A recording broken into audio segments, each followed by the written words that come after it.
रिक्त स्थानों की पूर्ति करो। पहला प्रश्न, किसी निश्चित घटना के घटने की प्रायिकता डैश होती है। तो हम जानते कोई भी घटना हो उसके घटने की प्रायिकता हमेशा एक होती है। दूसरा प्रश्न है हमारे पास, 4 की घात -3 का मान होगा। तो हम यहाँ पर हल करके देखते हैं।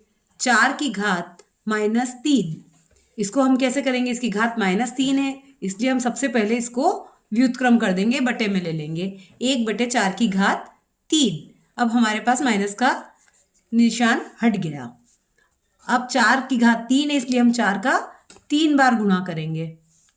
4 चौक 16, 16 चौक 64। तो हमारा आंसर होगा 1/64।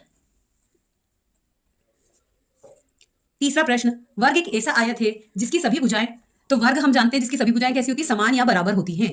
वर्ग चारों भुजाएं समान होती है। समकोण का मान 90 डिग्री होता है। 48/15 का मानक रूप है। प्रश्न नंबर 5वां, 48/15 का मानक रूप। मानक रूप में हमें क्या करना होता है? किसी भी जो जिस पहाड़े में 48 और 15 दोनों आ रहा है उससे हम इसको काट देंगे। इनके गुणनखंड जो होंगे उनसे हम इसको काट देंगे। तो देखेंगे हम 3 के पहाड़े में 48 आता है, 3 एकम 3, 3 छंग 18, और 3 के पहाड़े में 15 भी आता है, तो 3 पंजे 15। अब 16 और 5 दोनों एक संख्या के पहाड़े में नहीं आते हैं, तो यही इसका मानक रूप होगा 16/5।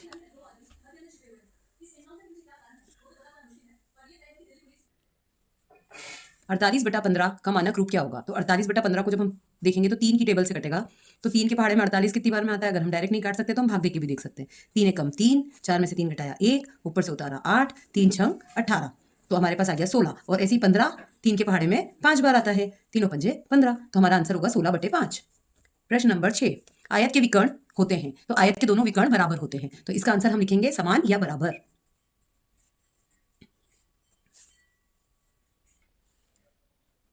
घन का आयतन होता है, तो घन के आयतन का सूत्र होता है हमारा भुजा की घात 3, भुजा गुणित भुजा गुणित भुजा। 70 डिग्री का संपूरक कोण होगा, तो 70 डिग्री के संपूरक कोण के लिए हम इसको 180 डिग्री में से माइनस कर देंगे 70 को, तो वो आएगा 110 डिग्री। इसका आंसर होगा हमारा 110 डिग्री। संख्या 96 का बीजांक है। जब भी हमें बीजांक ज्ञात करना हो तो हमें अंकों को योग कर देना चाहिए। 9 और 6 को जोड़ेंगे तो आएगा 15। अब यहाँ पर फिर से 2 अंक आए हैं, इसलिए हम इन दोनों अंकों को भी आपस में जोड़ देंगे, तो आएगा 6, तो इसका बीजांक होगा 6।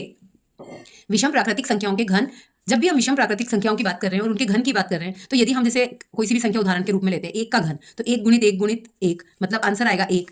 या 3 का घन, तो 3 गुणित 3 गुणित 3, तो आंसर आएगा 27। तो हम देखें तो ये भी एक विषम संख्या, ये भी एक विषम संख्या, इसलिए विषम प्राकृतिक संख्याओं के घन भी कैसे होंगे? विषम होंगे। जिस त्रिभुज की कोई भी दो भुजाएं बराबर हो उसे कौन सा त्रिभुज कहते हैं? तो उसे हम कहते हैं समद्विबाहु त्रिभुज। क्यों कहते हैं हम समद्विबाहु? सम मतलब समान, द्वि मतलब दो, और बाहु मतलब भुजाएं। लाभ बराबर विक्रय मूल्य, तो अगर हम विक्रय मूल्य में से क्रय मूल्य को कम कर देते हैं तो हमको हमारा लाभ पता चल जाएगा। विक्रय मूल्य माइनस क्रय मूल्य बराबर लाभ। एक बेलन के आधार की त्रिज्या y है तथा ऊंचाई h है, तो उसका आयतन क्या होगा? बेलन के आयतन का सूत्र हम जानते हैं क्या होता है? पाई आर स्क्वायर एच। बेलन के आयतन बराबर पाई आर स्क्वायर एच, जिसमें आर हमारी क्या है? त्रिज्या है, लेकिन अब हमें त्रिज्या क्या दे दी? y दे दी है, तो अब हमारा सूत्र क्या बन जाएगा? पाई वाई स्क्वायर एच। तो हमारा बेलन के आयतन का सूत्र होगा पाई वाई स्क्वायर एच।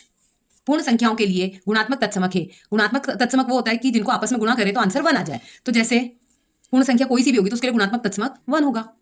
ना तो धनात्मक परिमेय संख्या और ना ही ऋणात्मक परिमेय संख्या है, तो हमारी 0 जो है उसको हम ना धनात्मक बोल सकते हैं ना ऋणात्मक, तो 0 इसका आंसर होगा। समांतर चतुर्भुज के आसन कोण कितने के होते हैं? तो 180 डिग्री के होते हैं, आपस में पूरक होते हैं।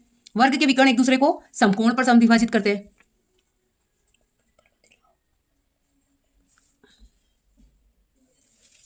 ऋणात्मक संख्याओं के वर्ग सदैव होते हैं, तो ऋणात्मक वर्ग संख्याएं जो होती हैं उनके वर्ग भी जब हम करते हैं तो वो धनात्मक ही आते हैं, क्योंकि अगर हम 2 बार माइनस का गुणा करते हैं तो वह प्लस बन जाता है, तो धनात्मक आएगा। वर्गमूल वर्ग की व्युत्क्रम संक्रिया है। व्युत्क्रम मतलब उल्टी। यदि किसी संख्या की अभाज्य गुणनखंड में प्रत्येक अंक 3 बार आता है तो वह संख्या एक पूर्ण घन होती है, क्योंकि 3 बार अंक का जोड़ा बन रहा है, तो वो क्या होगी? पूर्ण घन होगी। निश्चित समय के बाद मूलधन तथा ब्याज को जोड़ने पर प्राप्त राशि को हम मिश्रधन कहते हैं। अगर हम मूलधन और ब्याज को जोड़ देते हैं तो आंसर होगा मिश्रधन। 20% बट्टे से 100 रुपए अंकित वाली वस्तु का विक्रय मूल्य क्या होगा? अब हमारी अंकित मूल्य कितना है? 100 रुपए है। क्या है ये? अंकित मूल्य। अब हमको बट्टा कितना मिल रहा है? 20%। तो अगर हम 100 रुपए का 20% निकालेंगे तो कितना आएगा? 20 रुपए। इसको हम 100 में से माइनस कर देंगे तो हमारा कीमत कितनी होगी? विक्रय मूल्य क्या हो गया? 80 रुपए। तो इसका आंसर आएगा हमारा 80 रुपए। नेक्स्ट क्वेश्चन है a गुणा -a की घात 2 गुणा a की घात 3। यहाँ पर a की कोई घात नहीं है तो 1 है, यहाँ पे माइनस ए की घात 2 है और यहाँ ए की घात 3 है, तो माइनस ए की घात जब 2 है, इन दोनों को आपस में गुणा करेंगे तो ए की घात 2 आएगी, और इधर ए की घात 3, इधर ए की घात 1। हम जानते हैं कि गुणा में घातें जुड़ती है, तो ए की घात 1 प्लस 2 प्लस 3, तो हमारी ए की घात हो गई 6। तो इसका उत्तर हमारा आया है ए की घात 6। एक आयत की लंबाई और चौड़ाई क्रमशः 3x और 5y है, उसका क्षेत्रफल क्या होगा? आयत का क्षेत्रफल का सूत्र हमें पता है, लंबाई गुणित चौड़ाई होता है, तो हम सबसे पहले आयत का क्षेत्रफल का सूत्र लिख रहे हैं, लंबाई गुणित चौड़ाई। अब लंबाई हमें दी है 3x और चौड़ाई दी है 5y, 3 को 5 से गुणा करेंगे तो कितना आएगा? 15, और x as it is, y as it is, तो हमारा आंसर आ गया 15xy। एक पदी को एक पदी से गुणा करने पर, जब भी हम एक पदी को एक पदी से गुणा करेंगे तो हमें एक पदी व्यंजक ही प्राप्त होगा। किसी बर्तन में भरी गई वस्तु की धारिता उसकी धारिता कहलाती है। एक त्रिविमीय वस्तु द्वारा घिरी गई जगह उसका आयतन कहलाती है। जितनी जगह कोई भी सामान लेता है, जैसे टेबल है, कोई डिब्बा है, कोई अलमारी है, तो उसका आयतन कहलाती है। -5 की घात -4 गुणित -5 की घात 2। सबसे पहले हम ये घात माइनस है, इसको प्लस करने के लिए इसको 1 बटे में कर देते हैं, तो 1 बटे -5 किया और घात 4 हो गई, प्लस में हो गई, और यहाँ पे -5 की घात 2। अब ये -5 की घात 2 है तो इसको हम 2 बार लिख लेते हैं, -5 गुणित -5, और इसकी -5 की घात 4 है, इसको हम 4 बार लिख लेते हैं, 1 2 3 और ये 4 बार। 2 बार से ये नीचे के 2 बार कट गए। अब हमारा आंसर क्या आएगा? 1, और 5 का 5 से गुणा किया तो 25, माइनस का माइनस से गुणा किया तो प्लस, तो हमारा आंसर आएगा 1/25।